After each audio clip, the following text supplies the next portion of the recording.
Hi guys, welcome back to our channel. For today's video, so magko-comment ako dun sa pagkain namin ng Pares ni Diwata. Siguro parang nabigla lang yung tiyan ko, ganyan. Pero yung sa lasa naman ay okay naman. And then, alam niyo pati, ano siya, parang medyo na-overcook ng konti yung chicharon bulaklak. Kaya parang pamait siya kapag mas na kinakain, ganun. Tsaka hindi siya pantay-pantay ng luto. Magkakaiba yung pagluto, ganun.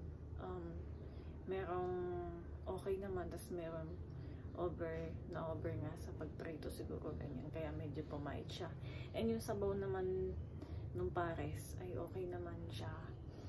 Tapos, sa katulad ko naman na hindi malakas kumain. Kasi di ba worth 100 yung Pares. Sulit na din naman.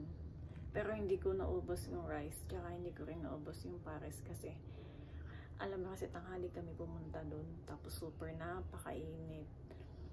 Tapos syempre yung Pares ay puro taba, ganyan. Pero masarap naman siya, kasi hindi naman ako maarte sa food, okay naman siya.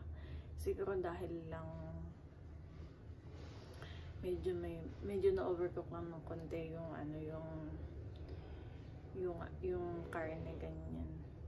And nang napansin ko din is madami pa din kumakain. Nasabi nila ay konti yung kumakain doon, ganyan. Tanghali kasi kami pumunta, kaya hindi super crowded yung tao. Pero super madami pa din. Ang dami nga dumadating kasi pumunta kami doon is Independence Day holiday, so madami tanghali.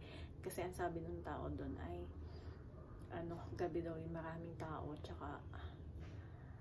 tsaka kasi gabi din na doon si Diwata. Yung time na kasi yun, wala doon si Diwata. So yun na yung comment ko doon.